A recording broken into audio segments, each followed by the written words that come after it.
Λοιπόν, σηκώνεται ο Ντίνος. Αυτό σημαίνει ότι, αγαπητέ κύριε Μουζάκη, θα μιλήσουμε για το πετρέλαιο. Ο Αντώνης ο Μουζάκης. Ο Αντώνης είναι εδώ. Ο Αντώνης μας. Δεν είναι ανάγκη παράθυρα. Ανοίξτε λιγάκι, Γιάννη μου, άνοιξε λιγάκι να φαινόμαστε όλοι μαζί. Στο τα συγχαίνω με τα παράθυρα εγώ. Θα κάνουμε, λες και δεν είναι εδώ κοντά μας. Να το δίπλα. Τον πιάνω έτσι, κάνω έτσι και τον πιάνω. Να το. Τι κάνεις εδώ, είσαι καλά. Εδώ μόνο. Και είναι και κούκλο σήμερα. Κάτι έχεις κάνει. Λέγαμε λοιπόν, κυρίες και κύριοι, Αντώνη Μουζάκη, καλέ μου φίλε Ντίνε Σιωμόπουλε, λέγαμε για το πετρέλαιο θέρμανσης, το οποίο πετρέλαιο θέρμανσης, ενώ θα πρέπει να χορηγηθεί από την επόμενη εβδομάδα, ακόμα δεν έχει βγει το πώς θα δοθεί το επίδομα. Και τι θα είναι αυτό το επίδομα, για ποιους θα αφορά αυτό το επίδομα. Εδώ να ξεκαθαρίσουμε κάτι, γιατί ο κόσμος μερικές φορές δεχτήκαμε και μία κριτική από ένα τηλεφώνημα. Και λέει, ρε παιδιά, αφού γιατί κάνετε προπαγάνδα για το πετρέλαιο. Το πετρέλαιο, η τιμή του αυξήθηκε, η τιμή του πετρελαίου αυτή είναι. Δεν αυξήθηκε η τιμή του πετρελαίου. Όχι, ο φόρος αυξήθηκε. Αντιθέτως, η τιμή του πετρελαίου έχει πέσει. Έχει αυξηθεί ο ειδικός φόρος. Και γιατί Ντίνο αυξήθηκε ο ειδικός φόρος? Για να μαζέψει το κράτος έσοδα, για να πιάσουν το λαθρεμπόριο, να εξισωθεί. Για να αντιμετωπίσουν το λαθρεμπόριο. Ακριβώς, να εξισωθεί με το κίνηση, άρα να μην υπάρχει κίνητρο λαθρεμπορίου. Μάλιστα. Και επειδή λοιπόν δεν μπορούν να πιάσουν το λαθρεμπόριο, όπως βλέπουμε και στην κάρτα που έχει ετοιμάσει το παράδειγμα ο Ντίνος, εκεί που είναι πίσω τα γραφικά, θα το δείτε. Εδώ τώρα λοιπόν έχουμε την κοροϊδία ουσιαστικά με την προκαταβολή του επιδέματος πετρελαίου. Το παράδειγμα κατευθείαν. Πάμε στο παράδειγμα κατευθείαν. Αυτοί τι λένε λοιπόν, να δοθεί μια προκαταβολή 25% και το υπόλοιπο μετά την αγορά. Και έχουμε παράδειγμα πραγματικό. Η οικογένεια διαμένει σε κατοικία 100 τετραγωνικό στην Αττική. Αγοράζει 1000 λίτρα πετρέλαιο. Θα χρειαστεί πολύ παραπάνω. Το κάναμε για την οικονομία του παραδείγματος. 1000 λίτρα πετρέλαιο θέρμανσης. 1,30 σημαίνει 1.300 ευρώ. 1.300 ευρώ, μάλιστα. Αυτοί όμως δεν θα έχουν για τα 1000 λίτρα επιδότηση, θα έχουν για τα 800 λίτρα. Γιατί είναι 8 λίτρα ανά κάθε τετραγωνικό μέτρο της κατοικίας. Να το πώς βγαίνει το 800. Ποσό επιδότηση στα 800 λίτρα, Γιώργο, 280 ευρώ. Δηλαδή, ενώ θα πρέπει να δώσουν 1.300 για να πάρουν πετρέλαιο, ακριβώς, από αυτά η επιδότηση είναι τα 280 ευρώ. Ακριβώς. Όμως, προκαταβολή, αν δοθεί το 25%, θα είναι τα 70. Τι σημαίνει αυτό στην πράξη, και έχουμε το αποτέλεσμα αυτού του παραδείγματος, η συνέχεια της κάρτας μας. Ότι αυτοί οι άνθρωποι, εδώ είναι η κοροϊδία, το κράτος δίνει προκαταβολή 70 ευρώ και θα πρέπει να βρουν από την τσέπη τους, να βάλουν από την τσέπη τους τα υπόλοιπα 1.230 ευρώ για να ζεσταθούν. Είναι αυτό που λέγαμε το παράδειγμα, λέει: έχω ένα χιλιάρικο, μου δίνει 999 να γίνει εκατομμυριούχος. Κάπως έτσι είναι εδώ πέρα η περίπτωση. Εδώ μας είναι η μεγάλη κοροϊδία.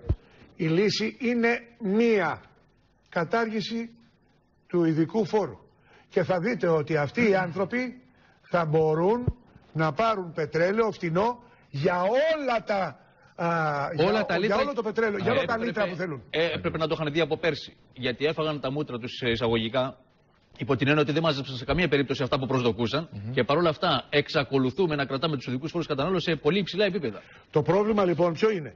Όπως βλέπουμε την κάρτα, για να πάρει αυτός πετρέλαιο 1.230 ευρώ για τα 1.000 λίτρα. Για τα 1.000 λίτρα.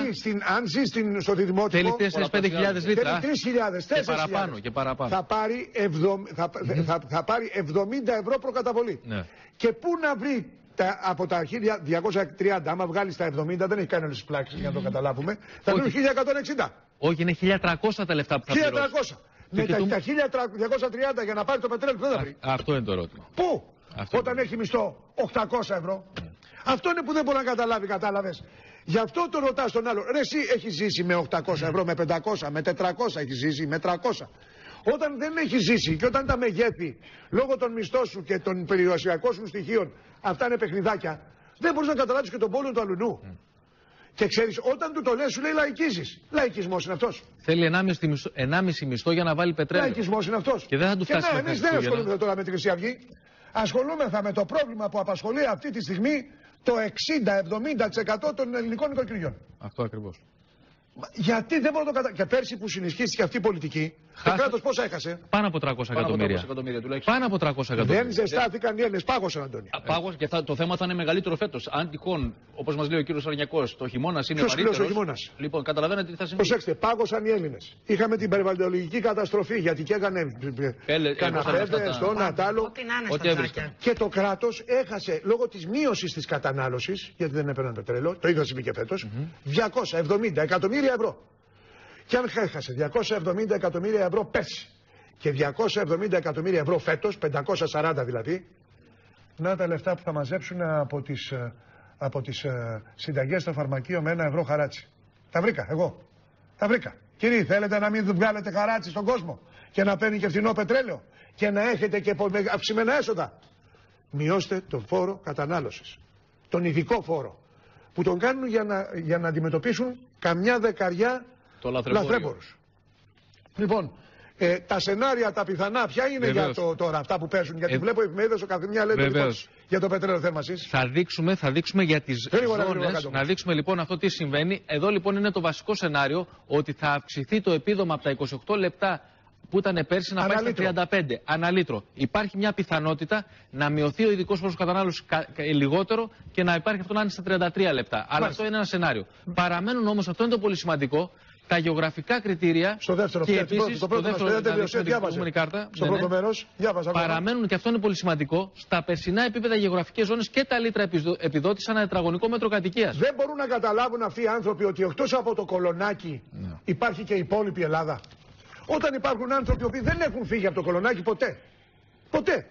Έχουν πάει να ζήσουν στο Διδημότυχο. Έχουν πάει να ζήσουν στην Φλόρινα. Αυτοί λαμβάνουν όμως αποφάσεις. Στην Καστοριά. Έχουν πάει. Αυτοί λαμβάνουν αποφάσεις για αυτούς που ζουν στην Καστοριά και στη Φλόρινα. Και λένε παραμένουν τα ίδια γεωγραφικά κριτήρια. Έτσι, αβασάλιστα. Παραμένουν τα ίδια. Και τα ίδια λίτρα επιδότησης, Γιώργο. Δηλαδή, αυτός που θα χρειαστεί περισσότερα λίτρα δεν θα το έχει. Εδώ είναι το πολύ σημαντικό, ότι αυτό που λέγαμε και από το πρωί, ότι η πρόταση να δοθεί το επίδομα σε 2 δόσεις, η πρώτη να δοθεί προκαταβολικά με το 25% δηλαδή, το 25% που δεν φτάνει ούτε για ζήτο, και η δεύτερη με την προσκόμιση του τιμολογίου. Αλλά η Τρόικα επιμένει. Η Τρόικα επιμένει να δίνεται με την αγορά του πετρέλαιου, δηλαδή πρέπει να πάρεις το πετρέλαιο και αφού πάρεις το πετρέλαιο, Γιώργο, να πας μετά να πάρεις τα επιδόματα. Όπως έχουμε το πρόγραμμά μας, συνεχίσουμε, γιατί μου βαρδίζουν με ερωτήσεις συνέχεια. Όπως έχουμε πει. Αυτό είναι για το πετρέλαιο θέρμανσης. Ναι. Και δεν είναι μόνο αυτό. Η μεγάλη υποκρισία για το θέμα αυτό, είναι ότι ενώ για άλλα θέματα που αφορούν να πληρώσουμε αποφασίζουν 2 χρόνια πριν. 2 χρόνια πριν. Εδώ έχουμε φτάσει 5 μέρες πριν. Για την επόμενη εβδομάδα. Και που έχουμε αρνητικές θερμοκρασίες σε κάποιες περιοχές. Όταν είναι να διευκολύνει τις οικογένειες. Δεν έχουν αποφασίσει ακόμα. Και τον προϋπολογισμό των οικογενειακών. Λοιπόν,